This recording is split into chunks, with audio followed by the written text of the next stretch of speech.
Ever since I was little, there are a few bikes I always dreamt about riding, about owning. Doing what I do, I'm lucky enough to have ridden a couple of those bikes, and yeah, I'm very spoiled and very fortunate in that way. But there was one bike that always got away, one bike I never got to ride, one bike I didn't really see that around all that much. And yeah, it was this. The 2026 Aprilia Tuono V4 1100 factory. I remember when the first one came out, V4 1000. Yeah, I think just the sound captured my imagination as a kid so much. This week I get to ride it, so that's pretty crazy. So basically I want to find out if this is a case of never meet your heroes, or if it lives up to my childhood hype and excitement. It's only going to be fair because this is an Italian machine, of course, and it's about 10 o'clock in the morning. We take it to Amsterdam, we find some nice coffee, and yeah, just see what this bike is all about. And I'll take you along for the ride with me. Let's hop on, go for a ride, enjoy, and I'll tell you all about this Aprilia Tuono.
Alright, so very quick touch on the highway because I picked this thing up yesterday and I had to ride home 1.5 hours on the highway. For the most part it's actually pretty good. So this one has cruise control, which is very nice. Engine wise, of course, this thing has plenty of power, like all the power you could ever need for going on the highway, overtaking people. The riding position is really nice, so the bike is quite small, but the handlebars are nice and wide. You are leaned forward just a little bit, which I really enjoy, because if you are on a naked bike which sits you like bolt upright like this, I do notice you fight the wind a lot more, and when you're leaned over a little bit forward like this, it's a lot easier to relax, you know. Fuel economy wise, again, I picked this thing up yesterday, did a bunch of highway riding and some twisty road riding, and it's averaged 14 kilometers per liter, which is, let's be honest, pretty bad for a motorcycle. But I would say the miles per gallon are really high, so I suppose that makes up for it. That being said, the seat is totally fine, it's totally comfortable.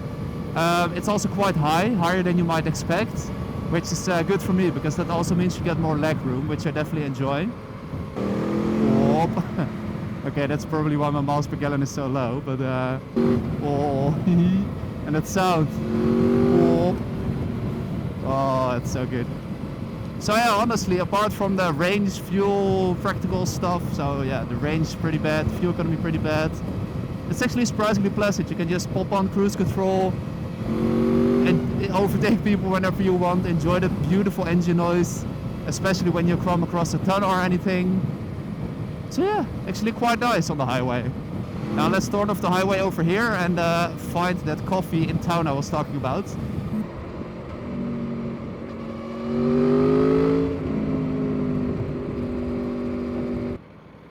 Alright, welcome to the ever so busy and beautifully sunny Amsterdam. So how does the Tuono ride around town? Well, to be honest, it's a bit of a mixed bag. It's a bit quirky. First thing I noticed when I jumped on, especially when it's cold, is the fueling is quite lumpy and a bit jerky.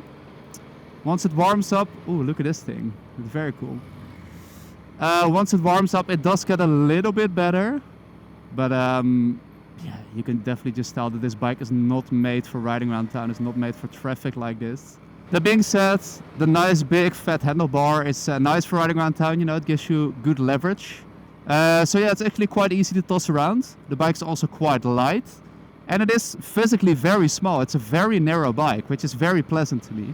One downside about it is that the steering sweep, so the steering lock, how far the handlebars can go left to right, that is very limited. And it's also one of the things the Tuono is quite known for, is just the angle you can put your handlebars is quite limited. So when you have to make a 3-point turn, sometimes it becomes a 5-point turn. Also, the clutch is a little bit on the heavier side.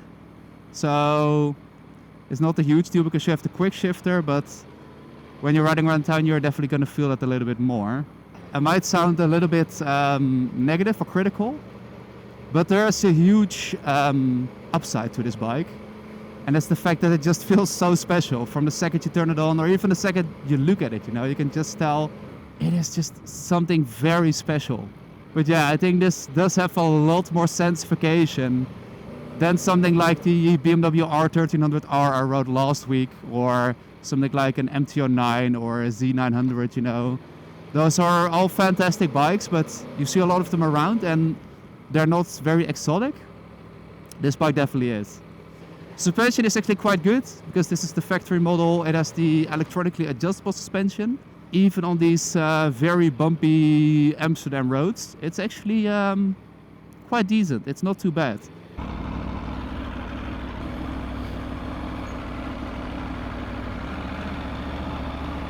All right, coffee time.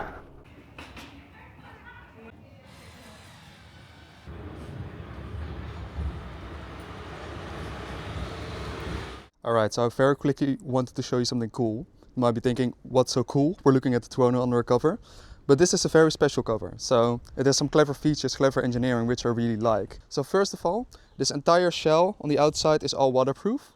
And trust me when I say it's waterproof, it can resist for many, many years. And when your bike is wet and you put on the cover, it actually has these clever little ventilation holes. So all of the rain that's on your bike, it can ventilate out and doesn't make your bike all soggy and stuff.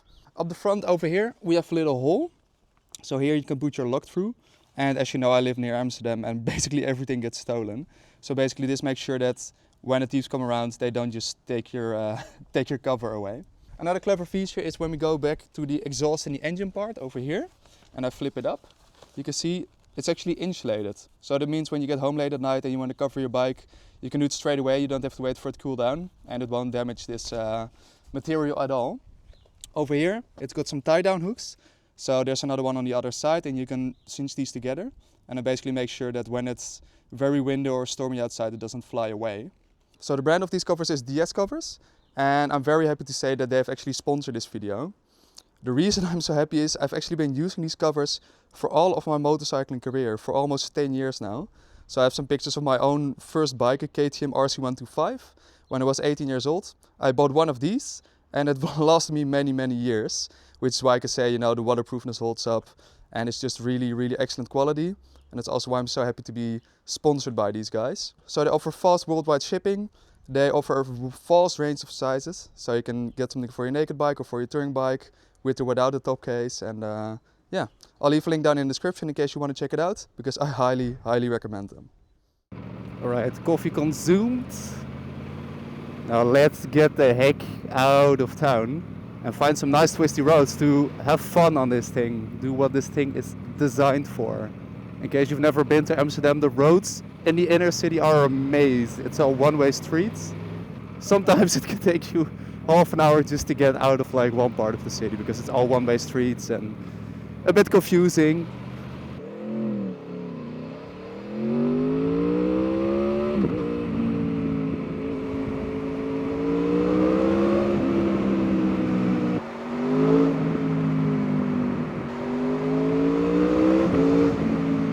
Okay, so a little bit of an unfortunate update. I just turned off to go to the Twisty road and I found something on the Aprilia.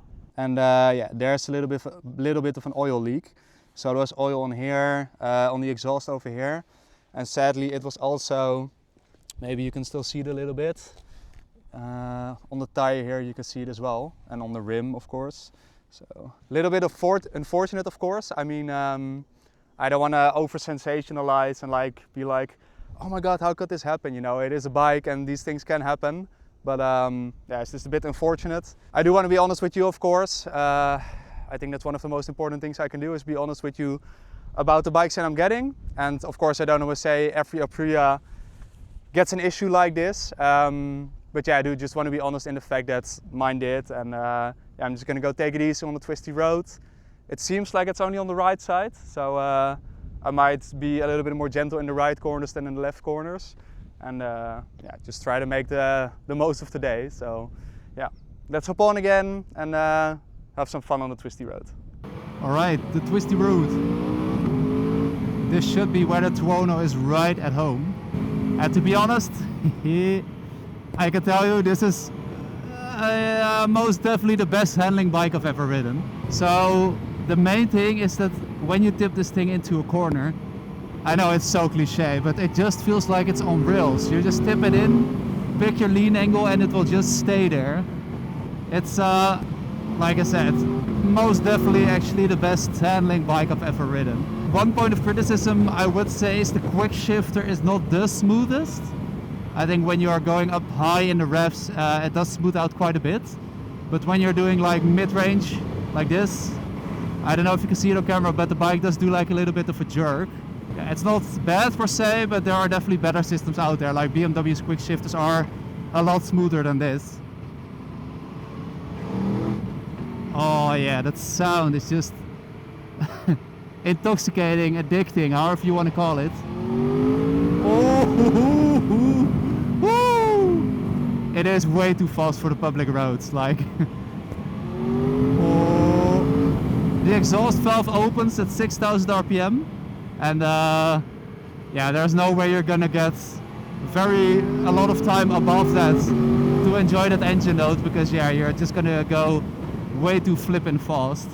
Personally, I would enjoy a little bit of slip-on exhaust, so it doesn't need to be loud because it's already quite loud for the people around you. But yeah, when you're riding it yourself, it doesn't feel terribly loud or anything. Like, you can hear mechanical noise, you can hear the engine itself, but there's not too much exhaust noise in this stock form, especially not when the exhaust valve is closed. Now maybe there's also a way to hack the exhaust valve to stay open all the time, or maybe you can just remove it, I don't know, maybe. Oh yeah, that would be a good fix.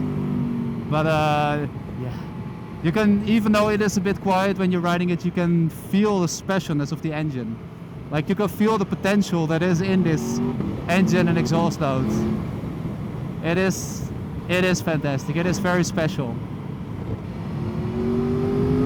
I just wish, this is gonna be really weird, but I just wish it was slower so you could enjoy holding the throttle open more, you could enjoy that engine note for longer without doing stupid illegal speeds.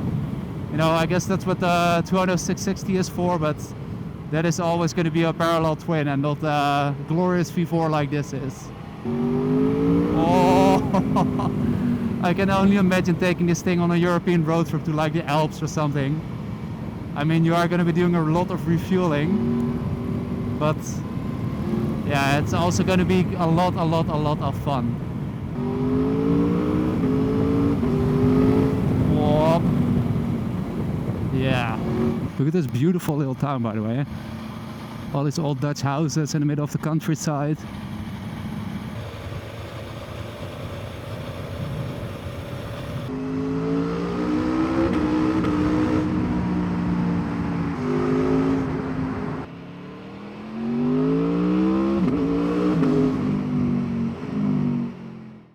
Okay, so conclusion time on the Tuono V4. It's been a bit of a roller coaster, if I'm honest. So, as I mentioned at the beginning of the video, this was actually my all-time dream bike. So how's it been? Well, when I started out, I was very excited, of course. Getting on it, hearing the sound for the first time. But also immediately noticing some of its quirks. So when I rode away from Aprilia, the headquarters, the first thing I noticed was the fueling. So especially when this thing is cold, it's just pretty choppy, if I'm honest.